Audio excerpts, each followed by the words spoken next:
Hi friends, welcome back to Mahabharata series episode number 103. ఇప్పుడు వరకు జరిగిన కథ ఏంటంటే, కీచకుడు ద్రౌపదిని మోహిస్తాడు. అందులో భాగంగా ఆవిడ్ని అవమానిస్తాడు. ఆ తర్వాత ఆమె బాధపడుతూ భీముడి దగ్గరికి వెళ్తుంది. భీముడు ఈరోజు నర్తనశాలలో అతన్ని చంపుతానని అభయం ఇస్తాడు. ఆ తర్వాత ప్లాన్లో భాగంగా కీచకుడు నర్తనశాలకు వస్తాడు. భీముడి చేతుల్లో చనిపోతాడు. ఆ తర్వాత ఏం జరిగిందో తెలుసుకోవాలనుకుంటే ఈ వీడియోని స్కిప్ చేయకుండా లాస్ట్ వరకు చూడండి. కీచకుడిని చంపిన తరువాత భీముడు తాను నివసించే వంటగదికి చేరుకుంటాడు. తన ఒంటిని శుభ్రంగా కడుక్కున్నాడు. ఏ విధమైన రక్తపు వాసన రాకుండా ఒంటికి మైపోతలు పూసుకుంటాడు. తన శయ్య మీద కూర్చున్నాడు.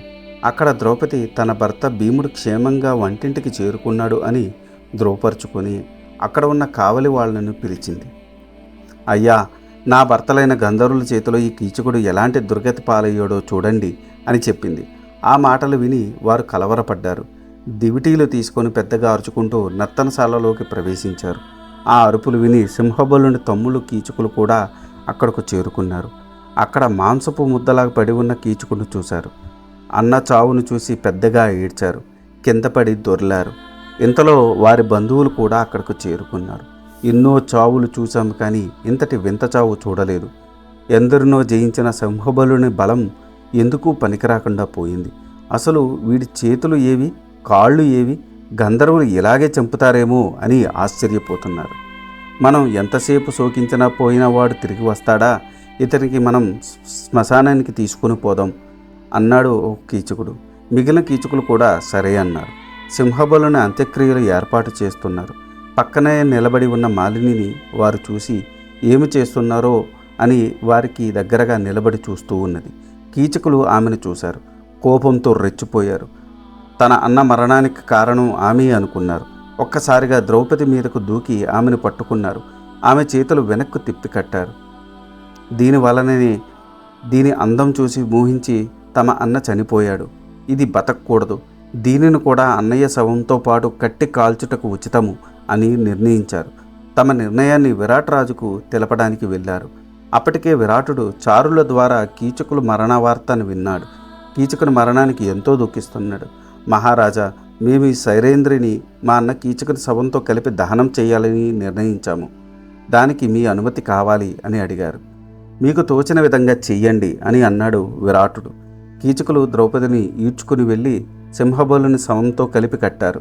తర్వాత అందరూ ఏడ్చుకుంటూ శ్మశానానికి బయలుదేరారు. అనుకోని ఈ సంఘటనకు ద్రౌపది కలత చెందింది. తనను రక్షించువారు లేరా అని ఎలుగెత్తి ఏడ్చింది. తన భర్తలను మారు పేర్లతో ఎలుగెత్తి పిలిచింది. జయ, జయంత, విజయ, జయత్సేన, జయద్బల, నన్ను ఈ కీచకుని శవంతో పాటు కట్టి దహనం చేయడానికి తీసుకుపోతున్నారు. నన్ను రక్షించండి అండి పాండవులను రక్షించమని పిలిచింది. పెద్దగా ఏడ్చింది. ద్రౌపది పెట్టు కేకలు భీముని చెవినికి పడ్డాయి. అతను కోపంతో ఊగిపోయాడు.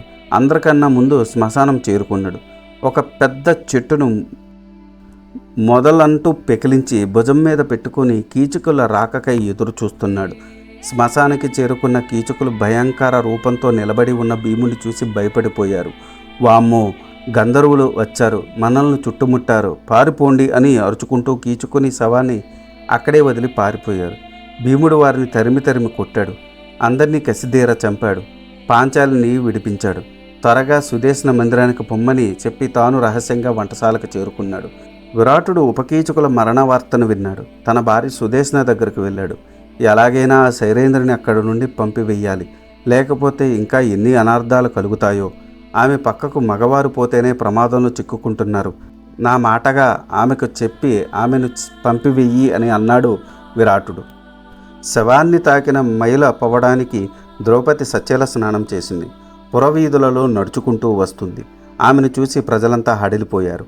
ఆమెను కోరిన కీచుకునికే ఈ గతి పట్టిందే, ఇంక తామెంత అని అనుకున్నారు. ద్రౌపది వంట ఇంటి దగ్గరకు వచ్చింది. భీముణ్ణి చూసింది. ఎవరికీ అర్థం కాకుండా కీచకుల బారి నుండి నన్ను కాపాడిన గంధర్వపతికి నమస్కరిస్తున్నాను అని పలికింది. దానికి భీముడు కూడా ఎవరికీ అర్థం కాకుండా, అయినా భార్య చిక్కుల్లో ఉంటే విడిపించకుండా ఏ భర్త అయినా ఊరుకుంటాడా? అది అతని కర్తవ్యం, దానికి పొగడ్త ఎందుకు అన్నాడు.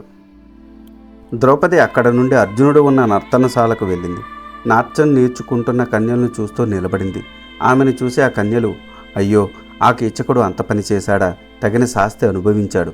అయినా ఆ ఉపకీచకులు నిన్ను శవంతో కట్టి శ్మశానానికి తీసుకుపోవడం ఏమిటి? నీ భర్తలు వాళ్ళకు కూడా తగిన శాస్తి చేశారు అని వాళ్ళు ద్రౌపదిని అనునయించారు. ఆమెను చూసి బృహన్నల, మాలిని, ఏం జరిగింది, వివరంగా చెప్పవా అని అడిగాడు. ద్రౌపది బృహన్నలతో ఇలా పలికింది. బృహన్నల, నీవు అంతఃపురంలో కన్యలకు ఆటపాటలు నేర్చుకుంటావు. ఈ సైరేంద్రికి ఏం జరిగినా నీకు పట్టదు కదా, అందుకే ఏమైంది అని అడుగుతున్నావు అని బదులు చెప్పింది. యో సైరేంద్రి, నీవు కష్టములు పడుతున్నా నిన్ను రక్షించలేని పుట్టుక నాది. ఏమి చేయగలను? కానీ మనసులో నేను పడే బాధ ఎవరికి తెలుస్తుంది? ఏ తప్పు చెయ్యని నీవు నాకు పరిచయం లేదా? నీవు కష్టపడుతుంటే నాకు బాధగా లేదా అని నిగూఢంగా అన్నాడు బృహన్నల. అయ్యో, ఆ సంగతి నాకు తెలియదా బృహన్నల? అంతఃపురంలో నీకు తగిన విధంగా ఉండటమే నాకు కావాల్సింది అని పలికింది ద్రౌపది. మిగిలిన అంతఃపుర కాంతలతో ద్రౌపది సుదేష్ణ దగ్గరకు వెళ్ళింది. సుదేష్ణ ద్రౌపదిని సాదరంగా పలకరించింది. తన పక్కనే కూర్చోనబెట్టుకుంది. వీరేంద్రి, నీవు చక్కని దానవు. ఈ మగవాళ్ళు ఏమాత్రం నిగ్రహం లేనివాళ్ళు. విరాట్రాజు దీని గురించి భయపడుతున్నారు. నీ ఇష్టం వచ్చిన చోటకి నిన్ను పంపేయమని తన మాటగా చెప్పమన్నారు. పైగా నీ భర్తలైన గంధర్వుల చేత నువ్వు నీ వంక చూసిన వారందరినీ చంపిస్తున్నావు. జనం నిన్ను చూడ్డానికే భయపడుతున్నారు. కాబట్టి నీవు మా దేశాన్ని విడిచి ఎక్కడికైనా పొమ్ము అని పలికింది సుదేష్ణ. అమ్మా సుదేష్ణ, ఇది వరకు మాదిరి ఇంకొక 13 దినములు నన్ను తమరి అంతఃపురంలో ఉండనివ్వండి. చాలు, నేను ఇక్కడికి వచ్చిన పని పూర్తయింది.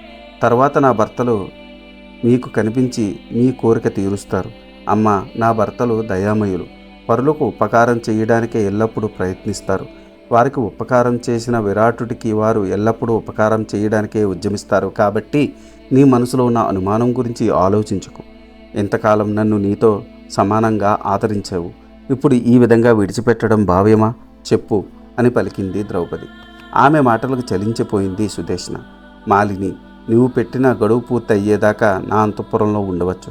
కానీ నా భర్తను, కొడుకులను జాగ్రత్తగా చూసుకొనుము. నీవు అంతఃపురంలోనే ఉండుము. నీకు కావలసినవన్నీ నేను సమకూరుస్తాను అని పలికింది సుదేష్ణ. ఇది ఈనాటి వీడియో. ఆ తర్వాత ఏం జరిగిందో తెలుసుకోవాలనుకుంటే మీరు నా నెక్స్ట్ వీడియో కోసం వెయిట్ చేయాల్సిందే. దానికన్నా ముందు నాదొక చిన్న రిక్వెస్ట్. నేను చేసే ఈ మహాభారత సిరీస్ వ్యాస భారతం నుండి కవిత్రయం అంటే నన్నయ్య గారు, తిక్కన గారు, ఎర్రాప్రగడ గారు తెలుగులోకి అనువదించారు. అదే ఈ మహాభారతాన్ని నేను మీకు యథాతథంగా అందించాలనే సదుద్దేశంతో ఈ వీడియోలు చేస్తున్నాను.